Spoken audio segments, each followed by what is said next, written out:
été heureux de mon amitié, et en particulier Armand, si modeste soit-il, donc, qui a été à l'origine à la fois de la parution de l'ouvrage et puis de l'exposition. Alors juste quelques mots à propos donc, de ce recueil de poèmes qui a changé de titre, je vais dire pourquoi. Ce recueil de poèmes aurait dû, donc il a été enfin publié grâce justement à Armand. C'est une assez longue histoire puisqu'il aurait dû sortir à l'occasion de l'exposition commémorative que j'ai faite pour les œuvres de mon épouse, donc à Müller-Lassay. C'était en mars 2011, donc ça fait quand même pas mal de temps, donc à la salle Conrad de l'Hôtel de Lille et à la médiathèque André Malraux. Et cet ouvrage aurait dû sortir à cette occasion. Et nous avons eu une histoire, disons, assez complexe, c'est le moins qu'on puisse en dire, avec un éditeur qui a fini par sortir, il y a quelques mois, un ouvrage pour être faute. Je vous signale juste pour la petite histoire de manière un peu humoristique. L'ouvrage qui a maintenant un autre titre devait s'intituler Blason des corps étreints, puisqu'il s'agit en fait du poème d'amour érotique. Et le titre donc que l'éditeur a laissé passer, c'est Poème des corps éteints. Assez différent. Donc, fort heureusement, bon, il a pu donner signe de vie, et donc on a effectivement à l'initiative. Quand l'amour se meurt. Quand l'amour se meurt, voilà, tout à fait. Alors donc juste quelques mots donc à propos d'Anne, donc c'est mon épouse. Pour les gens qui ne l'ont pas connue, donc elle a fait des études d'allemand et psycho, elle était d'abord psychologue puis enseignante, et puis dans les années 60, 70, 80, elle faisait des espèces de petits collages, des petites constructions, puis des pastels, et puis vers 1993, elle a démarré donc une carrière artistique malheureusement, disons, très riche en œuvres et en expositions, qui a malheureusement qui s'est terminée, une œuvre qui s'est terminée en fait, ces dernières œuvres que j'avais montrées à l'exposition rétrospective, date de septembre 2008. Alors elle a surtout, et c'est ce que vous voyez en très grande partie ici, donc créé ce qu'elle appelait des boîtes collages, qui sont un peu inspirées de celles de Joseph Cornell, qui est un surréaliste américain, dont le musée des Beaux-Arts de Lyon, justement, fait en ce moment une rétrospective qui a l'air d'être très belle. Et à la fin des années... C'est bon. Okay.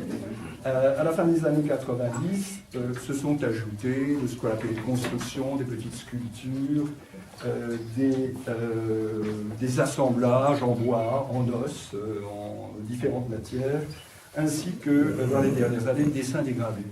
Mais on a voulu ici rassembler surtout des boîtes de collage. Il y a deux œuvres qui sont plutôt d'assemblage, disons, on dirait un petit mot, qui se rapportaient, puisque c'était le lieu et l'occasion, qui se rapportent donc à la thématique des rapports entre littérature et art plastique. Puisque justement, donc, ce recueil de poèmes, et ce n'est pas le premier, donc, elle avait fourni des dessins donc, déjà pour un premier recueil de poèmes d'Adeline Fichera, alias donc, Claude Vancourt en littérature. Et donc ici, si vous voulez, j'ai rassemblé donc une partie, parce qu'il y en a même encore d'autres, je crois que c'est une partie assez importante, de ce qu'on pourrait appeler des transpositions plastiques. C'est-à-dire, transposition plastique, je dirais que c'est un terme suffisamment vague, à partir, par exemple, d'un titre, dans la jungle des villes, Bertolt Brecht, dans la jungle des villes, le rivage des Syrtes, impression d'Afrique pour Edmond Husserl, etc., les travailleurs de la mer. Parfois, il s'agit simplement de quelques mots, comme liberté de couleur d'homme de Breton, des mots pour, donc, petite poète qui est là, de quelques vers aussi d'un poème d'Octavio Paz, et j'ai mis justement donc ce poème qui s'appelle Le Pont, j'ai donné le titre, ou d'un poème entier. Alors ça, c'était assez rare, mais elle a fait, je crois, au moins 4 versions, si je ne dis pas de bêtises, des Ponts de Rimbaud, donc c'est un poème en prose, des illuminations, avec justement tout le poème inclus, et je dirais inclus selon des modalités assez différentes selon les versions.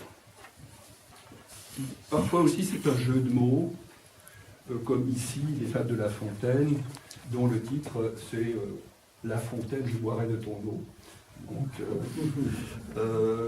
un essai aussi, il y a aussi eu des essais de synthèse de l'œuvre d'un auteur. Ici, cette boîte donc un peu particulière s'appelle Le cerveau de K. Le K en question étant Kafka.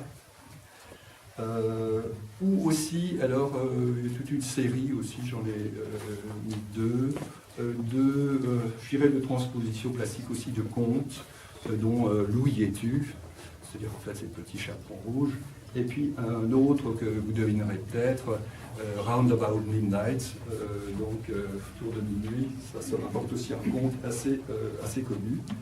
Et puis peut-être en dernier lieu, des suggestions, je dirais des suggestions visuelles du processus littéraire, par exemple dans les mots courts ou dans cette œuvre tout à fait au fond, qui s'appelle Azertuiop. Azertuiop, vous avez compris. Donc qui, je dirais, essaye de visualiser qu'est-ce que ça veut dire écrire.